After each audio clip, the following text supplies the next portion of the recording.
kegaduhan-kegaduhan yang menurut saya ini nggak apa ya, receh banget lah gitu ya. Oke. Ini nggak akan selesai ya. Selesainya kalau orang-orang ini ditangkap, ya ditahan ya, karena sudah bikin gaduh ya, nggak percaya dengan Republik Indonesia yang berdaulat, malah minta diperiksa di Singapura, ya jadi aja warga negara Singapura mereka. Teman-teman, kali ini Irma berulah lagi bagaimana Irma ini ya mengatakan bahwa Roy Suryo dan kawan-kawan ini ya harus ditahan karena sudah membuat berita bohong ya tentang ijazah Pak Jokowi. Ya, karena ini kan sudah masuk ke ranah hukum, teman-teman. Bagaimana ijazah Pak Jokowi ini dikatakan Roy Suryo dan kawan-kawan itu adalah palsu, dan ini sudah masuk ke ranah hukum. Dan di sini Irma Chaniago ini ikut campur lagi, teman-teman. Yuk kita simak videonya. Memang tuh ngomong-ngomong soal ijazah tuh. Enggak, ada satu orang bupati yang rupanya diduga ijazahnya palsu. Ini bupati. Kemudian si bupati itu ditanyain, "Pak, ini bener Pak Bupati dulu ijazahnya palsu?" "Ya enggak, setahu saya asli. Waktu dulu beli saya bilang minta yang asli." Jadi jangan sampai belinya yang palsu, kata dia. Saya baru tahu kalau ternyata saya dikasihnya yang palsu, kata dia. Ya. Kenapa tidak percaya dengan lembaga negara? Itu saya kembali. Pergi saja dari Indonesia menurut saya. Receh banget lah gitu ya. Oke. Ini nggak akan selesai ya. Selesainya kalau orang-orang ini ditangkap, ya ditahan. Saya tidak mau hidup saya yang sekali saja menjadi hina untuk menjadi penjilat. Walaupun dapat jabatan komisaris dan jabatan menteri, wakil menteri dan lainnya. Saya siap ditersangkakan, dikriminalkan seumur hidup juga saya siap. Ini ilmiah, Bang. Sama seperti ini tadi kepastian alam. Kita hidup di darat, gak mungkin kita hidup di air.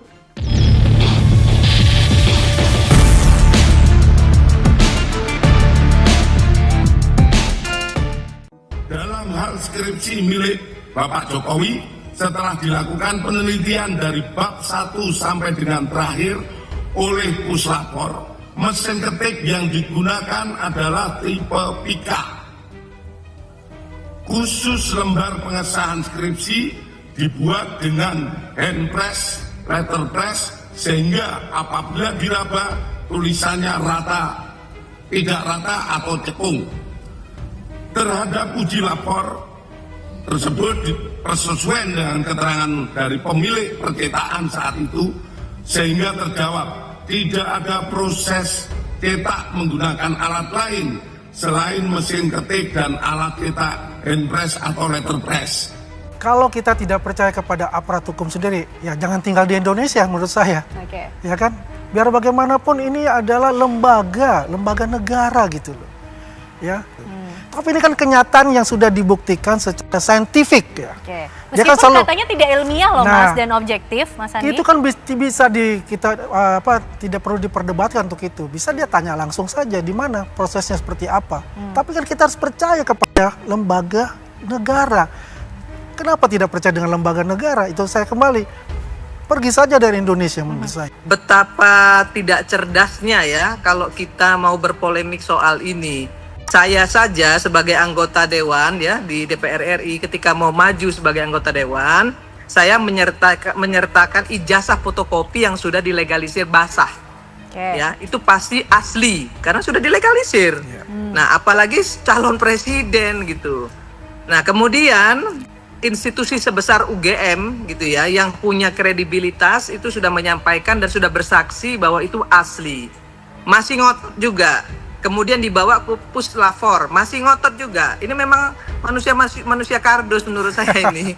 Ya nggak akan ada habisnya. Tapi saya yakin ini pasti ada bohirnya, sengaja untuk mengacaukan Indonesia melalui kegaduhan-kegaduhan yang menurut saya ini nggak apa ya, receh banget lah gitu ya. Ini nggak akan selesai. Ya selesainya kalau orang-orang ini ditangkap, ya ditahan, ya karena sudah bikin gaduh, ya nggak percaya dengan Republik Indonesia yang berdaulat, malah minta diperiksa di Singapura, ya jadi aja warga negara Singapura mereka. Jangan pernah takut, apapun risikonya, ya. Karena kalau menjadi penjilat itu risikonya jadi komisaris, ya.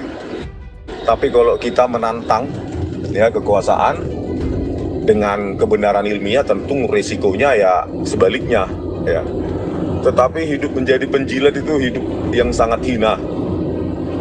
Saya tidak mau hidup saya yang sekali saja menjadi hina untuk menjadi penjilat. Walaupun dapat jabatan komisaris dan jabatan menteri, wakil menteri, dan lainnya. Untuk apa itu? Ya, nggak dibawa mati itu. Oleh karena itu kita harus semangat, saudara-saudara, ya. Di sini saya juga mengembangkan software untuk pengecekan font itu dengan menggunakan machine learning dan OCR, tentunya yang datanya bisa dipertanggungjawabkan secara ilmiah menggunakan 240.000 data untuk di training dan untuk membuktikan bahwa ini adalah memang Times New Roman. Kalian bisa lihat di sini berbagai macam font yang sudah saya kumpulkan lewat website Kaggle. Di situ kalian juga bisa mendapatkannya untuk datasetnya, entah itu versi grayscale ataupun versi RGB-nya. Di situ kita bisa mentraining sebuah model, lalu kita bisa membuat prediksi ketika kita mengupload sebuah font ke dalam program kita dan langsung membaca dengan cepat font apakah ini, seperti itu. Jadi yang saya lakukan adalah tentunya bentuk forensik digital yang sangat ilmiah menggunakan CNN atau yang bisa sering disebut convolutional neural network, yang di situ digunakan untuk AI, pengembangan AI. Ini adalah sebuah model machine learning 3 dimensi yang terdiri dari 3 lapisan, input, terus bagian tersembunyi dan bagian output. Dan nodes ini itu saling terkait dan memberikan suatu ambang batas tertentu. Kalian bisa baca untuk lengkapnya lewat Google ya. Dari sini saja saya sudah bisa menyatakan dokumen lembar pengesahan skripsi Bapak Jokowi adalah palsu atau sudah direkayasa di situ. Bahkan tingkat akurasinya itu 99%. Bagi lo yang meragukan omongan gue ini, silahkan didebat secara ilmiah. Silahkan kalian membuat suatu penelitian ilmiah yang menyatakan bahwa font itu adalah font ketik dan font itu adalah asli dari tahun 1985 menggunakan mesin ketik. Ya, kajian saya ya terutama dan Pak Roy, walaupun kami tidak saling berkoordinasi karena jarak ya, dan juga pernah berseberangan di kasus Jessica Wongso, jadi memang penelitian kami mengkonfirmasi bahwa lembar pengesahan skripsi Joko Widodo itu adalah sebuah dokumen yang fake berdasarkan kesesuaian penggunaan teknologi, yaitu teknologi penggunaan teknologi font yang jauh di atas tahun 1985 yang diakui Pak Jokowi lulus tahun itu gitu. Jadi kalau kita teliti lebih dalam ya, bahwa digital font itu rilis oleh Microsoft Word ya dengan Windows Operating System 3.1 yang dikembangkan juga ya, digital font Times New Roman itu oleh Adobe ya. Mereka mengembangkan untuk teknologi apa yang dinamakan dengan PostScript. Nah, dengan teknologi PostScript tersebut mengadopsi apa yang dinamakan dengan persamaan polinomial kurva Bezier. Nah, disitulah kita mendapati atau ditemukannya digital font yang sangat cantik dengan lengkungan kurva yang sangat sempurna. Nah, itu yang kita dapati di lembar pengesahan Pak Joko Widodo. Dan yang kita bandingkan juga bukan hanya di Indonesia, tetapi untuk tahun yang sama ya, bahwa lembar pengesahan disertasi di universitas yang cukup sangat terkenal ya, Massachusetts Institute of Technology (MIT), itu masih menggunakan IBM Electric Typewriter. Bagaimana mungkin ya, di MIT saja masih menggunakan IBM Electric Typewriter, tetapi Joko Widodo pada tahun 1985 sudah menggunakan teknologi word processor yang jauh melampaui tahunnya.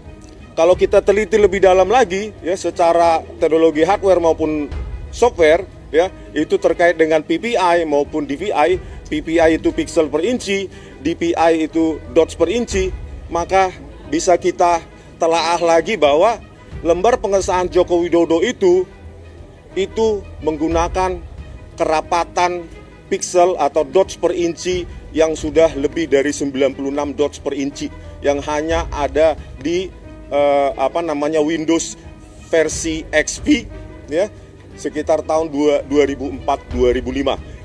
Saya siap ditersangkakan, dikriminalkan seumur hidup juga saya siap. Ini ilmiah, Bang. Sama seperti ini tadi kepastian alam. Kita hidup di darat, gak mungkin kita hidup di air. Kalau pada titik ini saya baru bisa merasa ini gangguan terhadap keamanan negaranya muncul sekarang. Benar. Ngeri ini, Pak. Ketika Puslapor didelegitimasi sedemikian rupa oleh beliau. Semua lembaga didelegitimasi. Ya, semua KAN juga masuk akal. Isu keamanan negaranya baru muncul sekarang nih Mas Bambang. Memang, kalau menurut saya memang negara ini sedang kacau. Jadi ketika Bang Rismon nih mengutak-atik itu adalah membuka realitas yang ada bahwa ada problem di kelembagaan kita, di kelembagaan kepolisian, kemudian lembaga-lembaga yang lain. Karena kalau kita melihat kasus-kasus yang tadi disampaikan Bang Rismon, KM50, Jessica, Sambo, semuanya tidak selesai gitu loh. Lalu bagaimana teman-teman ya, kita sudah melihat videonya bagaimana Irma Chaniago ini ya. Kalau kita lihat Irma ini kan rekam jejaknya itu adalah pendukung garis kerasnya Joko Widodo. Dan di sini Irma diwawancarai oleh media dan Irma mengatakan bahwa Roy Suryo dan kawan-kawan ini mengatakan sesuatu yang tidak benar tentang jasa Pak Jokowi. Tetapi di sini ya bagaimana Rismon dan kawan-kawan juga mengatakan ini adalah ilmiah. Ini adalah analisis mereka ya. Ini adalah penemuan mereka. Jadi tidak ada sangkut pautnya dengan hukum teman-teman. Walaupun semuanya itu sudah dilaporkan dengan Pak Jokowi ya. Dan Rismon dan kawan-kawan juga itu senang ini masuk ke ranah hukum. Kenapa? Karena bisa jadi nanti bahwa disitulah pembuktiannya. Di situ Roy Suryo dan kawan-kawan akan membuktikannya di pengadilan ya. Bagaimana menurut kalian?